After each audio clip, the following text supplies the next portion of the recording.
En janvier, la ville d'Amqui accueillait un match des anciens Canadiens qui affrontait une équipe de joueurs locales. Malheureusement, nous n'avons pas pu filmer la partie. Par contre, on est allé chercher 3 jeunes journalistes sportifs, Charles-Olivier, Jules et Étienne, qui se sont entretenus avec des joueurs de hockey, des anciens Canadiens et des joueurs de hockey de la Ligue nationale. Certains d'entre eux ne savaient même pas à qui ils parlaient, mais ils étaient juste très excités d'être là. On était contents d'offrir cette opportunité à des jeunes. Et voici les entrevues que nous avons réalisées. Qu'est-ce que ça fait de porter le chandail du Canadien pour la première fois? Oh, la première fois, c'est... Oh, OK! Ah, là, ça va mieux. La première fois, écoute, c'est un rêve pour moi de jouer pour le Canadien de Montréal. Donc, c'était une fierté. J'étais tellement content, excité. La première fois que je l'ai mis, je suis arrivé à l'Arena pour la première partie de la saison. Je suis allé immédiatement sur le banc. Je suis allé regarder l'Arena, puis là, j'en revenais comme pas que j'étais rendu pour le Canadien de Montréal. Par la suite, j'ai été mettre le chandail, puis je suis allé me regarder dans le miroir, puis je me suis pincé un petit peu, voir si c'était vraiment réel. Fait que c'est un rêve qui devenait réalité. Ça te va-tu comme réponse? Ouais. OK, good. Yes! Est-ce que tu te souviens de ton tout premier but dans la LNH? T'as pas un beau but en plus. C'est. Je jouais pour les Flames de Calgary. Puis on jouait contre Phoenix, les Coyotes de Phoenix. C'était Sean Burke dans les buts. J'ai mon défenseur, dans le fond, on avait perdu la rondelle dans la zone offensive. Puis je m'en venais pour faire un back-checker. Puis le joueur d'avant a fait un turnover. Puis mon défenseur a pris la rondelle, il l'a lancé au filet.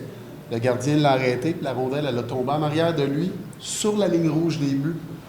Moi, j'étais au top des cercles. J'ai patiné, j'ai plongé. Je suis rentré avec la rondelle dans le filet. C'était ça. C'était un beau. J'aurais pu compter de mentir. Il disait j'ai déjoué tout le monde, je suis arrivé en breakaway, j'ai fait une feinte, le goaler s'est ramassé dans le coin, je l'ai mis top shelf. Mais non, pas vrai. Mais il s'est pas là. As-tu marqué un but mémorable avec les Canadiens? Oui, tous mes buts étaient mémorables avec le Canadien. Tout. Celui que je vous ai compté, là, c'était le moins beau de la gang, j'espère. Mon premier but que j'ai marqué avec le Canadien, c'est sûr, je vais toujours... c'était mémorable pour moi, là, je vais toujours m'en souvenir. C'était contre Détroit. Puis je me souviens pas, par contre, qu'on était rendu à quelle partie de la saison, mais c'était dans le début. Et je vais toujours souvenir la foule, le bruit qu'il y avait à l'Arena au Centre Bell.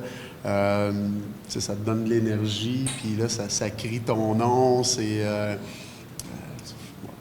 vais toujours m'en souvenir. C'était le fun. Est-ce que tu avais des superstitions ou des rituels d'avant-match? Dis-moi ça en français. Des superstitions. Oui, j'en avais beaucoup. Ben, je pense qu'on en a toutes des. Jouez-vous au hockey? Ouais. En avez-vous? Je vais dire les miennes juste si vous dites les vôtres. Vas-y. Ah ouais? Dis-moi-en juste une. Je n'ai pas. Compte pas de menterie. T'es bas? Des fois, je mets des bas de joueurs de hockey. Ah. Des bas rouges? Des fois. Ah, OK. Les bas rouges, pas les bas de joueurs de hockey. OK, c'est bon. Toi? Des fois, c'est le tape. Le tape. Qu'est-ce que ton tape? Des fois, avec mes amis, on le met de la même couleur. Des fois, ça porte chance. OK. Bon, par où je peux commencer? Moi, la journée d'une partie, je parlais pas beaucoup. J'étais vraiment tellement focusé. Je mangeais toujours les mêmes choses. À l'Arena, on va juste parler de quand j'arrivais à l'Arena. J'arrivais à l'Arena, j'allais me changer parce qu'au Centre Bell, la façon que c'était fait avant, on rentrait dans un local, puis c'était où qu'on se changeait, on se mettait en combinaison. Fait que là, je me mettais en combinaison. J'allais dans la chambre des joueurs. J'allais porter mes petits trucs sur le banc où mon équipement était. Après ça, j'allais chercher 3 hockey.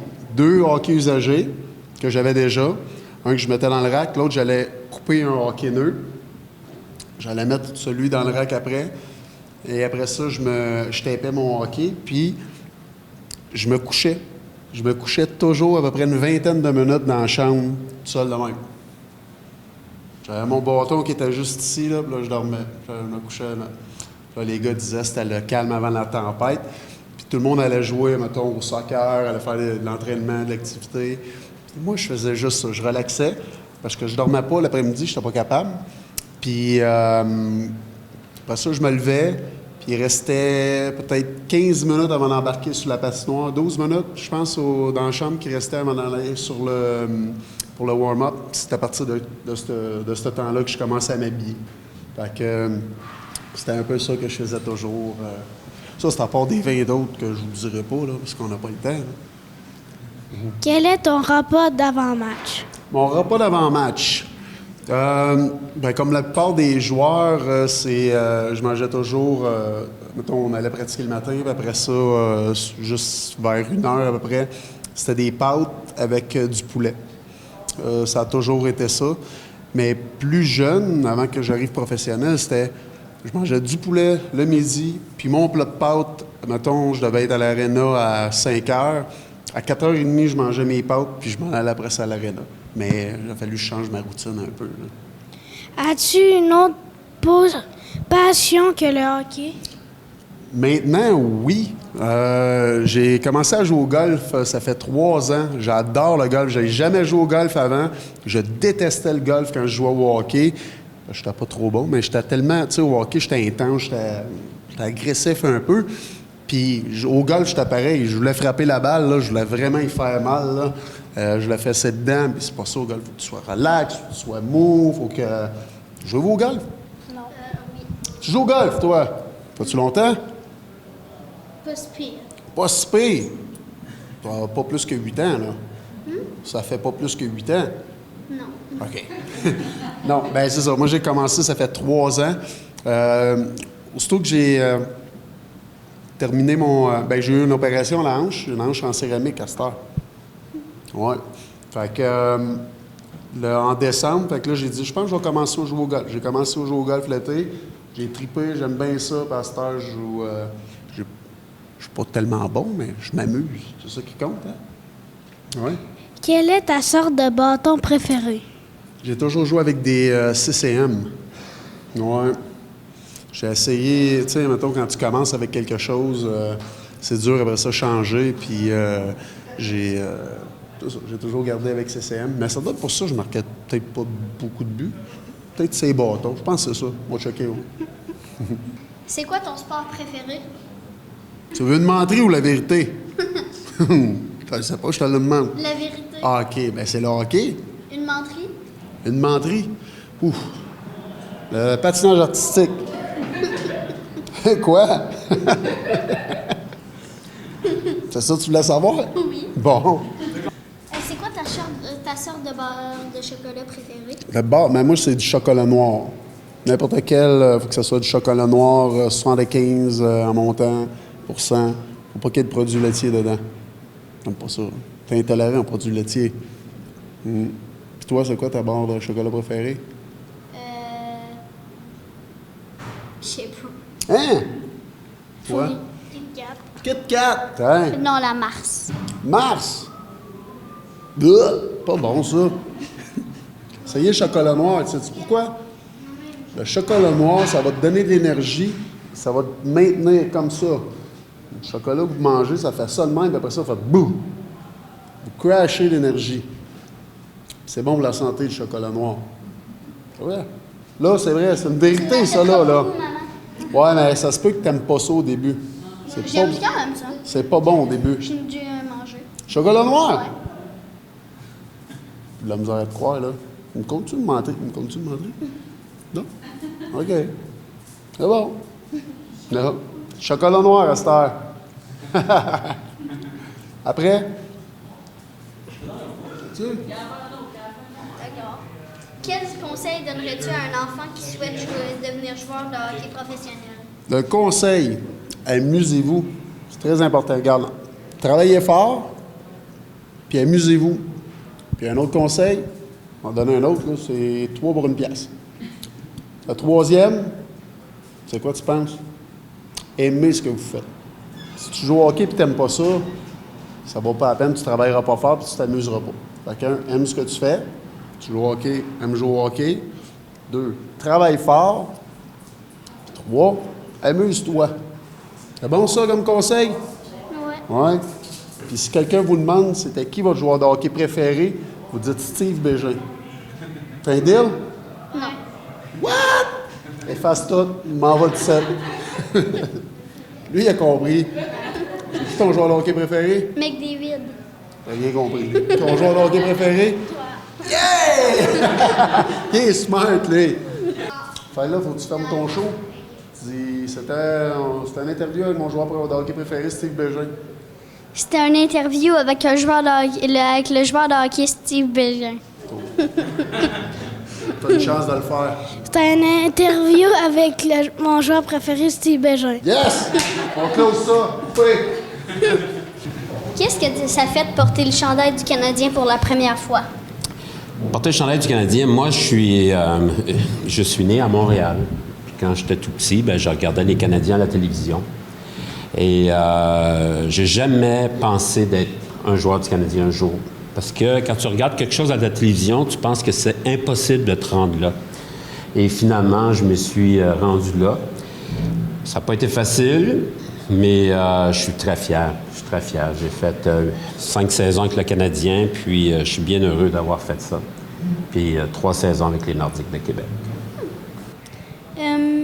Quel a été ton adversaire le plus difficile à affronter? Ah, moi, j'en ai eu des bons contre moi. Hein. J'ai eu Wayne Gretzky, contre qui j'ai joué. Il y a Mario Lemieux, contre qui j'ai joué. J'ai eu la chance de jouer avec Guy Lafleur, qui était un des meilleurs, mais je dirais que les 2 que je t'ai nommés, c'est vraiment les 2 plus difficiles contre qui j'ai joué. Puis c'est sûrement les 2 meilleurs dans les 5 meilleurs de l'histoire du hockey que j'ai eu la chance de jouer contre eux autres. Si tu n'avais pas été joueur de hockey, tu aurais fait quoi? Moi, quand j'étais plus jeune, je voulais devenir professeur d'éducation physique.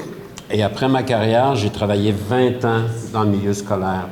Alors, j'ai travaillé avec des étudiants du secondaire 1 à 5 pendant 20 ans de temps.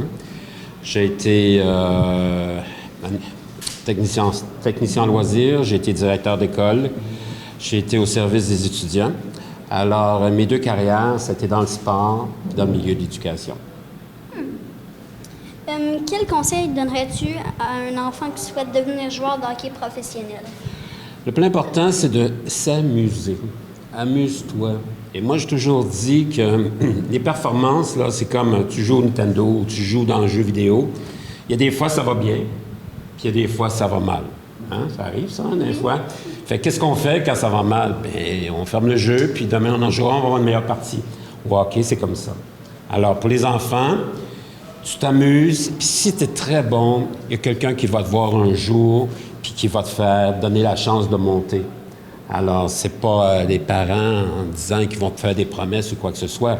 C'est toi, tu t'en vas à l'aréna. Et l'autre point, il ne faut pas tricher. Il ne faut pas tricher dans les entraînements, il faut être discipliné. Il faut toujours sortir de l'aréna avec le sourire. Puis quand on joue, on essaie de performer. C'est ça.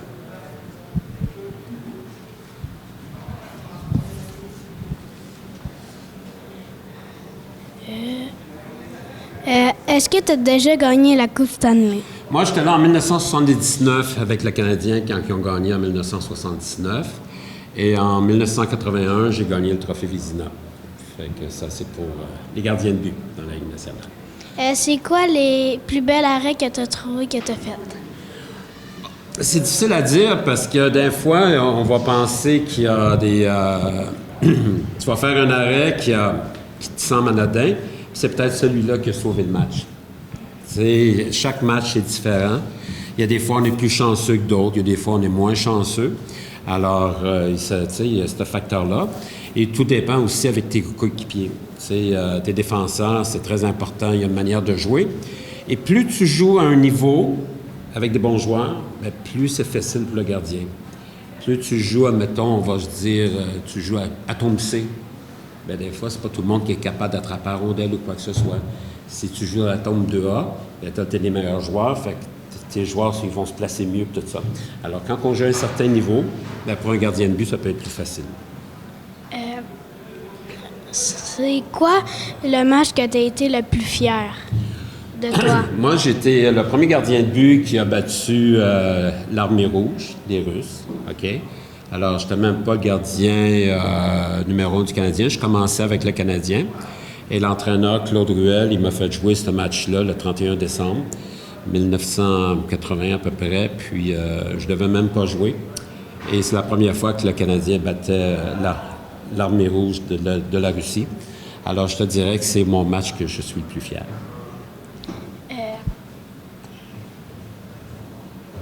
Quel est ton bâton préféré de goaler? Mon bâton préféré, moi, j'ai toujours joué avec des bâtons Sherwood.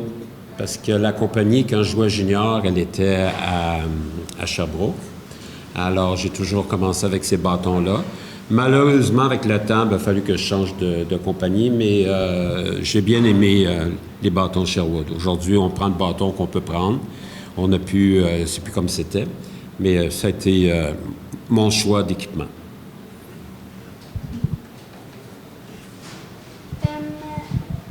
Quel est ton sport préféré? Mon sport préféré, là, ben, ça a toujours été le hockey. J'ai joué au baseball. Là, maintenant, j'arbitre. J'arbitre au hockey jusqu'au niveau junior. Fait que je fais de novice jusqu'à junior. J'ai découvert un nouveau sport parce qu'arbitrer puis jouer, c'est pas pareil. Alors, je considère que c'est quelque chose qui me permet de continuer à faire un sport, à patiner, rester en forme. Fait que je te dirais que présentement, c'est d'arbitrer. C'est quoi ta sorte de barre de chocolat préférée? Ma sorte de barre de chocolat. Avant ça, quand j'étais plus jeune, il y avait la caravane. Vous l'avez pas connue, la caravane, nous autres. Après, je dirais, j'aime beaucoup le chocolat au lait. Alors, on va dire la barre Mars. On va dire, tu sais, les cocos, des fois, il y a des cocos Hershey ou Cadbury, des cocos de Pâques, là. Ouais. Ça, c'est ma marque favorite. Fait que quand j'ai la chance d'en manger, j'en mange, mais il faut que je fasse attention. T'avais-tu des rituels d'avant-match? Oui. Moi, des rituels d'avant-match, comme le repas, moi, on n'est pas supposé. Dans le temps, on mangeait du spaghetti ou du steak. Aujourd'hui, ça a beaucoup changé. Il y a des nutritionnistes. Moi, je mangeais une salade César au poulet. Qu'est-ce qui est plus difficile à digérer? Mais ça, c'est dans notre tête. Alors, chaque joueur est différent. Il y en a d'autres qui vont manger des œufs. Guy Lafleur, je me souviens qu'il mangeait du spaghetti et pas de sauce, juste avec du beurre. Alors, tu as des joueurs qui c'est complètement différent. Fait que moi, c'était ça. Mais pour d'autres, bien, il y en a qui faut qu'ils mangent à telle heure. Ils sont très disciplinés. Puis aujourd'hui, dans la Ligue nationale, bien, ils ont des nutritionnistes. Avant un match, tout le monde mange ensemble. Ils ont un cuisinier pour eux autres. Nous autres, ça n'existait pas dans notre temps, ça, quand on jouait. Fait qu'aujourd'hui, ils sont très choyés. Est-ce que peux-tu nous raconter une anecdote d'un bon moment vécu lors de ton hockey mineur? Ah, ben écoute, la première fois que j'ai joué comme gardien de but, j'avais 8 ans, puis je jouais avec des 10-11 ans. Fait que j'avais sauté sur la glace et mon frère me suivait en arrière. C'est la première fois que je patinais dans une patinoire et j'ai perdu l'équilibre. Qu'est-ce que tu penses qui est arrivé? T'es tombé de ton frère et toi? Mon frère, il a reçu mon bâton dans son œil parce qu'il était en arrière de moi. Et dans ce temps-là, il n'y avait pas de visière. Fait que lui, sa carrière de hockey, elle était finie. J'ai pas crevé l'œil, mais il a fallu qu'il y ait des points de suture, puis ça a tout retardé. Et mon premier match que j'ai joué, je me suis fait battre 23-1. Fait que juste pour montrer quand on commence en bas de l'échelle, puis graduellement, on apprend. Parce que nous, dans le temps, les gardiens de but, il n'y avait pas d'entraîneur de gardien de but. Alors, on se débrouillait. On allait là, puis on essayait d'arrêter les rondelles de la manière qu'on pouvait. Et à force de recevoir des rondelles, ben tu viens que tu t'améliores. Et ceux qui avaient le 1 ou le 0 qui jouaient contre moi, mais quand ils sont arrivés au nouveau Bantam, ils ne jouaient plus parce qu'eux autres, ils n'ont pas fait de progression. Fait que ça a été... au hockey mineur, ça a été ça. La première fois que j'ai sauté sur la glace, puis mon premier match organisé que je me suis fait royalement planter. Qu'est-ce que ça fait de porter le chandail du Canadien pour la première fois? Ben moi, quand j'étais petit comme toi, je voulais porter le chandail du Canadien, fait que ça a toujours été un de mes rêves. Puis quand c'est arrivé pour la première fois, j'étais très, très fier, très content. Puis mes parents aussi étaient très contents, très, très fiers de moi. Est-ce que tu te souviens de ton tout premier but dans la LNH? Oui, je me souviens de mon premier but. C'était... T'es né en quelle année, toi? 2015. 2015, c'était avant ça même. C'était en 2011. Il y avait un lancer d'un défenseur. Je l'ai fait dévier par-dessus l'épaule de Marc-André Fleury. Tu connais? Ouais. Bon, j'ai marqué un but sur ce gardien-là contre les Penguins de Pittsburgh à la maison au Centre Bell. Quel a été ton adversaire le plus difficile à affronter? Ils sont tous durs. Ils sont tous durs parce que c'est tous les meilleurs. Ouais, il y en a un en particulier, mais je voulais quand même mettre l'emphase que quand on est rendu là, tout le monde, c'est super difficile, mais les Bruins de Boston, c'est toujours difficile parce qu'il y a une grosse rivalité entre le Canadien et les Bruins, puis il faut toujours être prêt parce que ces matchs-là sont super difficiles, mais sont super le fun en même temps. C'est genre Pasternak, là? Ouais, exact. Marchand. Tu connais, hein, lui? Ouais. Il était tannant, lui. Si tu n'avais pas été joueur de hockey, tu aurais fait quoi? C'est une très bonne question. J'ai un intérêt pour la cuisine. Je pense que j'aurais sûrement fait quelque chose comme un chef cuisinier peut-être, ou même si maintenant je suis pas très bon, mais j'ai quand même un intérêt là-dedans. Fait que je pense que j'aurais été quelque chose comme ça. Quel conseil donnerais-tu à un enfant qui souhaite devenir joueur de hockey professionnel? De ne pas abandonner. Il faut que ça soit... mais peu importe ce que tu veux faire, là, que ce soit joueur de hockey ou faire des entrevues comme ça, ou être une police, ou peu importe. Je pense qu'il faut être passionné de ce qu'on fait. Il faut aimer ça. Puis il faut mettre beaucoup de temps, puis il faut mettre beaucoup d'heures dans ce qu'on fait. Puis pour être bon, il n'y a pas de secret. Il faut se pratiquer, puis il faut aimer ça. Donc, il ne faut pas que ce soit un travail. Il faut que ce soit une passion. Puis pour moi, ça a toujours été ça. Donc, c'est mon conseil. À quel âge as-tu commencé à jouer au hockey? J'avais 4 ans, puis mon papa, il faisait une patinoire juste sur le côté de ma maison. Alors, je faisais mes devoirs en revenant de l'école, puis après ça, j'allais jouer au hockey jusqu'à temps qu'il fallait que j'aille me coucher. Quel est ton sport préféré? Ben là, c'est le hockey. À part le hockey, tu veux dire? OK. J'aime bien le golf. Je suis pas très, très bon, là, mais j'aime ça jouer l'été au golf. Toi, c'est quoi ton sport préféré? Le hockey. Le hockey, puis en deuxième? Soccer. Soccer, ouais, c'est vrai, le soccer, c'est le fun aussi. Quelle est ta sorte de barre de chocolat préférée? Oh! Je dirais la barre Mars. Toi? Barre Mars. Ouais, aussi? Yes! C'est vrai que c'est bon, hein? De l'autre côté. Good job. As-tu marqué un but mémorable avec les Canadiens? Oui, je l'ai dit tantôt, mon premier pour moi, c'est vraiment un but très, très qui est mémorable pour moi, mais un autre but que j'ai marqué, on perdait 4-1 contre les Sénateurs d'Ottawa. Il restait 9 minutes en troisième période, puis on a marqué un deuxième, un troisième, puis là, il restait 1 seconde à la période, puis j'ai marqué le but égalisateur. Ça a fait 4-4, puis là, le Centre Bell, tout le monde était content, puis on a marqué, j'ai fait une passe en prolongation. Fait que je te dirais que ça, c'est un petit souvenir le fun là, d'un but que j'ai marqué. Quel est ton bâton préféré? Oh, mon bâton préféré, j'en ai plein. J'en ai 2. J'en ai un CCM là, qui était blanc, qui était fait par TaylorMade. Ça, c'est les bâtons de golf. Puis j'avais un super bon lancer avec ça. Puis sinon, celui-là que j'ai présentement, là, c'est un Warrior. Puis je l'aime beaucoup. Quel est ton repas d'avant-match? Souvent, ça va être du saumon ou du poulet avec un petit peu de pâte ou du riz. Mais en vieillissant, je mange un petit peu moins avant les matchs. As-tu une autre passion que le hockey? Non, j'ai pas trouvé encore une passion La en cuisine. dehors du... Ouais, j'aimerais ça. Ah, ça, c'est vrai, c'est ça que j'ai dit tantôt. C'est une passion, mais c'est pas quelque chose que je fais régulièrement. Mais Non, c'est encore le hockey. Je veux dire, c'est encore le hockey. Regarde, là, on fait des petites tournées comme ça, puis j'aime encore ça. J'aime encore beaucoup le jouer au hockey. Peux-tu raconter une anecdote quand tu étais plus jeune? Là? Une anecdote sur le hockey? Ouais. Hockey mineur. Hockey mineur. À un moment donné, on avait un match très important, puis j'avais fait de ma poche. J'étais novice, j'avais votre âge environ, puis j'avais oublié mes patins.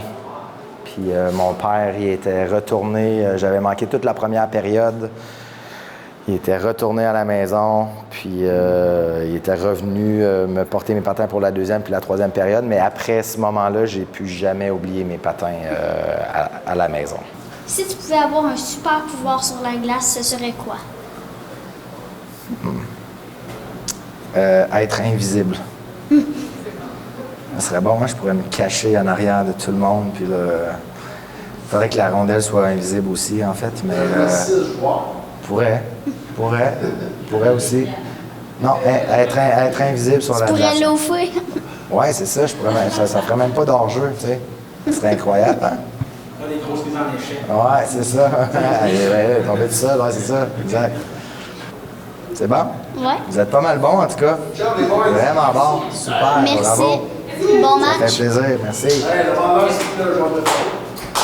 C'est qui votre joueur préféré? Ouais? McDavid. McDavid, ouais, c'est vrai, hein? Toi?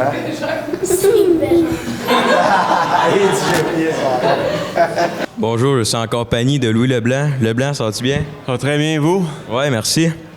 Première question, quelle est la plus grande différence entre le hockey de ton époque et celui d'aujourd'hui? Écoute, je pense la rapidité, là, la game a tellement évolué, les gars sont tellement rapides. On peut voir les 4 lignes là, de chaque équipe sont très bons, beaucoup de skills. Là. Dans mon temps, une couple d'années, la 3e, 4e ligne, c'était plus des gars, des grinders, peut-être moins de skill, mais on dirait maintenant les 4 lignes c'est des gars de skill. Là. Ouais, c'est vrai qu'on dirait plus que ça évolue, le hockey s'est rendu de même. Ton meilleur souvenir dans ta carrière de joueur? Ça doit être mon premier match avec le Canadien. Tu sais, quand t'es un petit gars, tu rêves à jouer avec nationale, puis quand tu l'appelles finalement, que tu te fais rappeler dans la Ligue nationale, c'est spécial, puis ça, c'est sûr, c'est mon plus beau moment, là. Puis quand tu t'es fait repêcher, tu sais, comme de voir que ton rêve se concrétisait. C'était un moment incroyable. Ma famille était là, c'était au Centre Bell. Tu sais, la foule chantait mon nom, fait que c'est sûr, ce moment, je vais me rappeler toute ma vie, là. Avais-tu des rituels avant les parties? Pas vraiment, juste des routines, là, tu sais. Je mangeais la même chose, j'arrivais à l'aréna j'essayais d'arriver à l'aréna en même temps, à la même heure à chaque game. Fait que, pas vraiment des superstitions, mais juste une routine là, que j'aimais faire. T'étais pas parmi les joueurs les plus bizarres de ton équipe? Non, je pense pas. Normalement, c'est les gardiens qui sont les plus bizarres, là. Normalement, eux, ils ont beaucoup de superstitions, mais pour moi, je pense que c'était bien normal, là. C'est bon. Quel a été ton adversaire le plus difficile à affronter? Bonne question. C'est un gars comme Chara, les Bruins. Il mesure 6 pieds 7, 6 pieds 9, ça glace, peut-être 7 pieds, un long bâton. Quand tu vas dans le coin avec lui, c'est quand même assez difficile. Tu essaies de passer de l'autre côté. Hein? Exact. Tu sais quand il est sur la glace, là. Tu peux pas le manquer. Quel conseil donnerez-vous aux jeunes qui rêvent de devenir joueur professionnel dans la Ligue nationale? Jamais abandonner de son rêve, puis d'en faire plus que les autres. Là. Si tu veux vraiment jouer dans la Ligue nationale, ça va prendre beaucoup d'efforts. C'est sûr que le talent, ça l'aide, mais les gars qui ont percé, c'est les gars qui ont pris les bouchées doubles, puis qui ont travaillé fort, puis qui ont travaillé plus fort que les autres. Là. Ben, merci, Louis. Merci Très beaucoup. apprécié. Merci, là. Merci. En compagnie de JC Bélanger, ça va bien? Oui, ça va très bien. Première question. Quelle est la plus grande différence entre le hockey de ton époque et aujourd'hui? Je dirais le style de jeu, parce qu'à mon époque, on accrochait beaucoup. Hein? On ne laissait pas aller notre joueur, tandis qu'aujourd'hui, c'est la vitesse et tout ça. Alors, c'est une grosse différence à comparer au niveau du jeu, là, puis tout ça. C'est moins permissif aujourd'hui. Oui, exactement, oui. Ton meilleur souvenir dans ta carrière de joueur? C'est très facile, c'est de gagner la Coupe Stanley, je pense. C'est ouais, je peux pas. Ça, c'est le top. Alors, écoute, non, c'était pour un jeune qui a grandi au Québec puis gagner la Coupe Stanley avec le Canadien de Montréal, là, je pense que tu peux pas battre ça. Puis d'appartenir au Canadien de Montréal, c'est une grande fierté, là.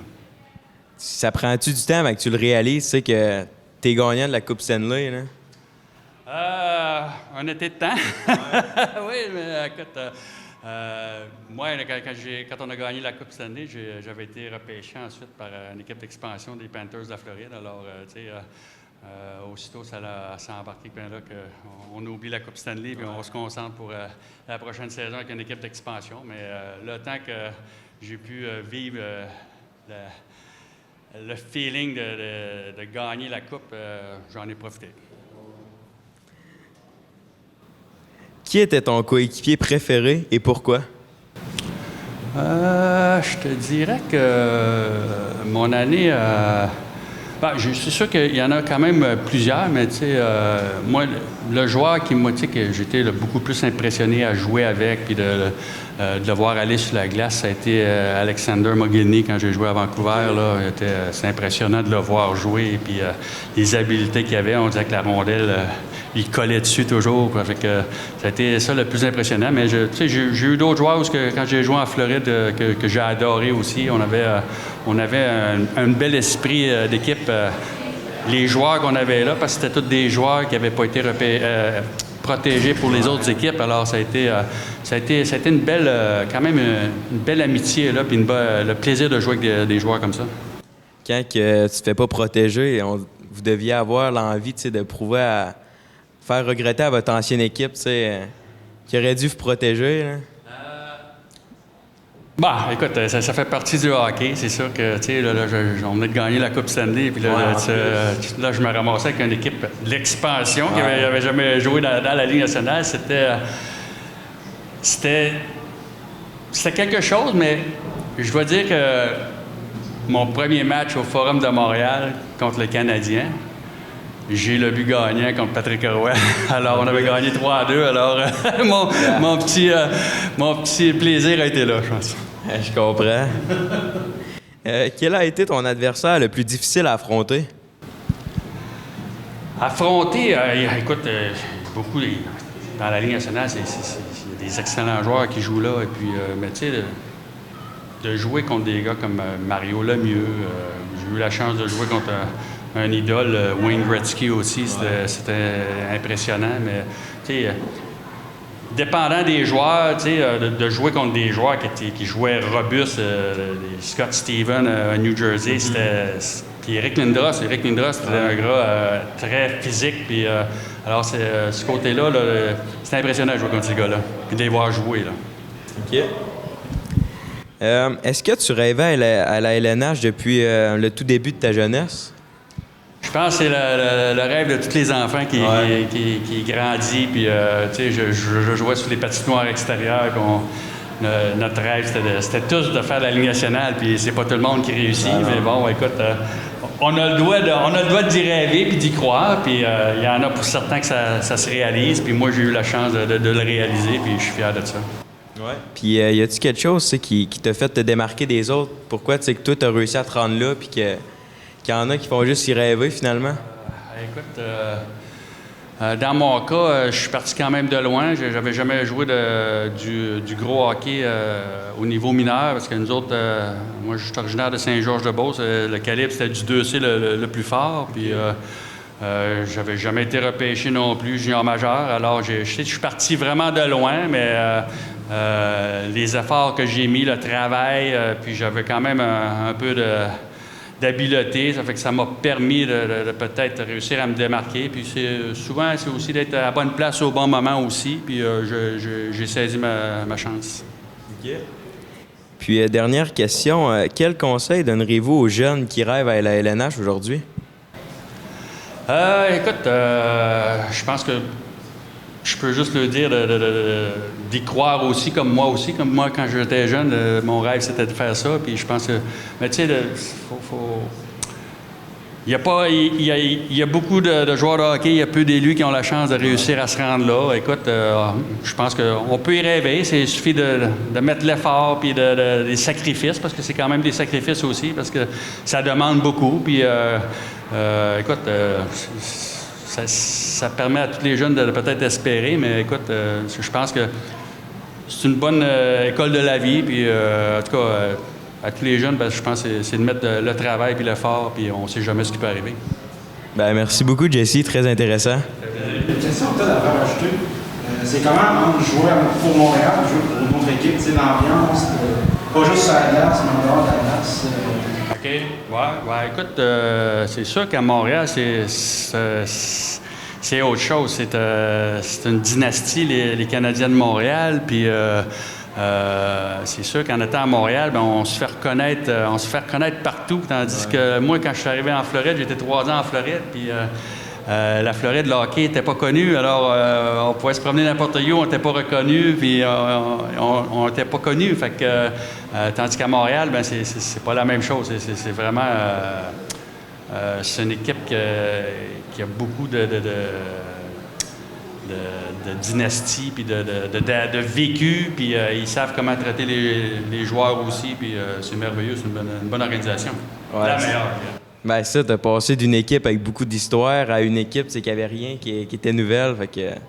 Oui, c'est ça, ouais. Exactement. Fait que mais tu sais, puis même à ça, je pourrais te dire même que moi, en grandissant, quand j'étais jeune, j'étais un partisan des Nordiques. Alors, tu sais, puis c'est le Canadien de Montréal qui m'a donné ma chance. Alors, tu sais, ça fait que c'est une très belle organisation, puis ça m'a permis de vivre le plus beau de ma carrière à Montréal, ça a été de gagner la Coupe Stanley. Ben merci. Ça veut dire. Ça va? En compagnie de Jordan Caron. Ça va bien? Oui, ça va bien toi aussi? Oui, merci. Première question, quelle est la plus grande différence entre le hockey de ton époque et celui d'aujourd'hui? Je te dirais que la rapidité, certainement, c'est beaucoup plus rapide que dans les années 2010. Peut-être un petit peu moins physique, mais je te dirais que c'est beaucoup la rapidité là, qui fait une bonne différence. OK. Ton meilleur souvenir dans ta carrière? Il y en a beaucoup. Je me la fais poser souvent, mais je te dirais que le championnat du monde junior, pour commencer par ça, là, ça a été une super belle expérience. Mes années à Rimouski, c'est sur 4 ans, mais ça a été des belles années dans ma vie, dans ma carrière. J'ai eu la chance de vivre la Coupe Stanley à Boston aussi. Mon repêchage avec toute ma famille à Montréal, c'est dur de mettre le doigt sur une chose, là, mais tous ces événements-là, puis j'en oublie sûrement, là, mais c'est des beaux moments que j'ai eu la chance de vivre. Une carrière bien remplie. Oui, ça a été des belles années, puis je suis bien fier de ça. J'ai eu la chance de toucher à mon rêve de jeunesse, donc ça a été une belle réussite pour moi, là, je suis bien content. Quel conseil donnerez-vous aux jeunes qui rêvent à la LNH aujourd'hui? Ben c'est d'y croire, je te dirais, c'est sûr que, c'est gros, c'est un gros rêve, mais je pense que si tu t'amuses, si tu as la passion surtout, si tu as la passion, tu as envie de mettre les efforts, puis c'est beaucoup de sacrifices, c'est beaucoup d'efforts. D'y croire, fait que c'est d'y croire. Au final, si tu es prête à faire les sacrifices puis tu as la passion pour ça, c'est d'y croire. Tout est possible. Fait que c'est de s'amuser là-dedans, de ne pas voir ça nécessairement comme un travail, mais si tu as la passion, je pense que tu peux réussir. Toi, c'est quoi que tu penses qui t'a démarqué des autres, que toi, tu as réussi à te rendre dans la Grande Ligue, VS d'autres qui ont juste rêvé finalement? C'est dur à dire exactement, je te dirais, mais j'ai toujours eu une passion pour le hockey, une confiance aussi en mes moyens, puis j'ai toujours adoré le hockey, c'est quelque chose que j'ai toujours rêvé vraiment fort en dedans de moi, j'imagine que je suis pas le seul, mais c'était vraiment fort, une passion qui était très forte en dedans de moi, donc je te dirais que c'est ça, puis j'y ai cru, à un très jeune âge, puis j'ai toujours cru en mes moyens. Et je te dirais que c'est peut-être ça qui a fait que j'ai pu réussir. Puis j'ai mis beaucoup d'efforts, là, évidemment, pour y parvenir. Okay. Quel a été ton adversaire le plus difficile à affronter? Il y en avait beaucoup, je te dirais, dans la Ligue nationale, mais quand on jouait, il y a un moment, là, je te dirais que je me suis pincé un petit peu, là, je pense que j'avais 19 ans, puis on jouait contre les Red Wings de Détroit à Boston, puis j'étais en désavantage numérique avec Zdeno Chara puis Patrice Bergeron, puis je me levais, là, je regardais de l'autre côté de qui était sur la glace, puis il y avait Lidstrom, Pavel Datsyuk, Zetterberg, Oldstrom, je pense. C'était un moment comme de... Tu dois te pincer pour réaliser à quel point que c'est des joueurs qui sont au temple de la renommée aujourd'hui, ou presque, probablement tous. Fait que je te dirais que ces gars-là, je peux pas en nommer un exactement, mais les Red Wings de Détroit dans les années 2000, les Blackhawks de Chicago aussi, de 2010 à 2013, LA, les Kings de Los Angeles, c'était des adversaires très difficiles à affronter. Qui était ton coéquipier préféré et pourquoi? Je me suis très bien entendu avec Patrice Bergeron, deux Québécois qui jouent ensemble dans la Ligue nationale. C'est pas quelque chose que tu as la chance de vivre à tous les jours. J'ai eu Brad Marchand aussi, je m'entendais super bien avec. Adam McQuaid. Ces gars-là, je pense que c'était des gars qu'on était proches ensemble. Benoît Pouliot aussi, que j'ai eu la chance de jouer à Boston. Dougie Hamilton, qui joue encore aujourd'hui. C'était des gars qu'on était proches là, dans nos années à Boston. Fait que votre chambre était unie là, dans ces années-là à Boston. Ah oui, c'est un peu ça qui a fait la force, je pense, des Bruins pendant aussi longtemps. C'est comment c'est quoi le mot? C'est la chimie, mais plus que ça, la culture de l'équipe. C'est vraiment la culture de l'équipe, que c'est une grande famille, c'est serré. C'est vraiment la culture là, de l'équipe, je pense, qui fait qu'ils ont eu du succès, ils ont eu des leaders exceptionnels là, pendant plusieurs années. Donc, je pense en effet, c'est ça qui fait la force de l'organisation. Okay. Merci beaucoup, Jordan. Très intéressant. Ça fait plaisir. Merci à vous autres. Merci. Merci beaucoup d'avoir été des nôtres. On remercie les 3 journalistes sportifs juniors qui ont participé à cette belle aventure d'avoir pu avoir accès à des joueurs et des anciens joueurs de la Ligue nationale de hockey. Cette belle initiative était en collaboration avec la Ville d'Amqui et au profit de Hockey Valley. Merci beaucoup à tous d'avoir été présents à la patinoire le soir de l'événement et merci à vous à la maison d'avoir écouté ces magnifiques entrevues et qui sait, peut-être que nous verrons ces jeunes journalistes sportifs encore sur les ondes de la TVC.